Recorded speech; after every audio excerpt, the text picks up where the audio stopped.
एक झाड़ू लगाने वाला गिरिराज जी की तलेटी में झाड़ू लगाता था, उसको मंदिर में प्रवेश नहीं करने देते थे लोग। तो वो बेचारा बाहर खड़ा खड़ा ही दर्शनार्थियों से पूछता था कि ठाकुर जी दिख कैसे रहे, मुझे ये बता दो। दर्शनार्थी आकर के बताते थे नीली ठाकुर जी ने बाघा पहना है, गले में मोतियों की माला है, मकराकृत कुंडल है, ऐसा टिपारा ठाकुर जी के सिर पर रखा है और ऐसा ठाकुर जी का श्रृंगार है। तो वो बाहर खड़ा खड़ा नेत्र बंद करके सुन करके ही अपने चित्त में एक झांकी बना लेता था और मन में सोचता था ऐसे दिख रहे होंगे ठाकुर जी।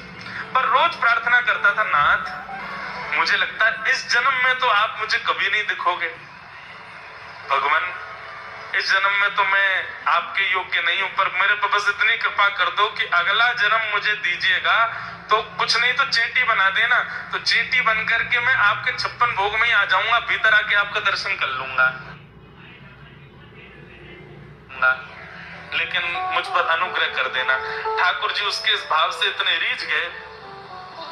गोविंद दास को बोला था कि दाल बाटी खाने आएंगे, मंदिर बंद करके सब तो चले गए वहां से, सब लोग भोजनालय में भोजन प्रसाद पाने लगे। ठाकुर जी मंदिर से निकले अचक करके बाहर, जैसे ही बाहर निकल करके आए तो गिरिराज पर्वत के नीचे ही वही झाड़ू लगाने वाला उन नेत्रों से आंसू बह रहे थे, ठाकुर जी का चिंतन कर रहा था, आज ठाकुर जी ऐसे दिख रहे हैं। उसने जैसे नेत्र उठा करके ऊपर देखा तो नीला बाघा पहना है, मोतियों की माला पहनी है, मकराकृत कुंडल पहना है, चांदी का मुकुट चमक रहा है मस्तिष्क पर, ठाकुर जी के केश घुंघराले लहरा रहे हैं और ठाकुर जी अपनो एक पान हाथ में पकड़ करके और एक पैर पर लंगड़ी जैसे खेलते हैं ऐसे ठाकुर जी कूद रहे हैं यहां से वहां।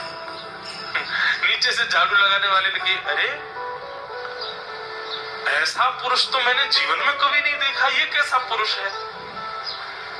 नीचे से ठाकुर जी को देखने लगा, अब स्वरूप उसको पता था, तो उसने कहा ये जरूर ठाकुर जी होंगे, वहीं से प्रणाम कर। ठाकुर जी बोले प्रणाम कर रहा हूं, दारी के जल्दी ऊपर आ, कांटो लगो मेरे पाम में, या को निकार। बोलने लगा, बोले मैं ऊपर नहीं आ सकता, गोसाई जी मारेंगे, सब लोग डांटेंगे मुझे। अरे नहीं गोसाई जी ऐसा कुछ ना के, ये सब तो बाहर के लोगों ने नियम बना दिए, मैं तो सबसे मिलूं, तू आजा जल्दी ऊपर। जैसे ही ऊपर गया, ज्यों ठाकुर जी के समीप जाए त्यों उसके नेत्र सजल होते जाए। ठाकुर जी के बिल्कुल समीप पहुंच गया। भगवान बोले देख काय को रो भैया, जल्दी कर, मेरे पाम में कांटो लगो या को निकार। जिन चरण कमलों के स्पर्श के लिए सदा लक्ष्मी लालायित रहती है, ठाकुर जी ने उसकी गोद में अनायास अपने चरण रख दिए। बोले जल्दी कांटो निकार, कांटो लगो मेरे पाम में। अब वो ठाकुर जी के सुंदर तलवों को अपने हाथ से ऐसे देख रहा है, ढूंढ रहा है कहाँ कांटा लगा है, कहीं उसको कांटा मिल गया। अब इतने कोमल चरण ठाकुर जी को, उसके नेत्रों से आंसू भी गिरते जा रहे हैं।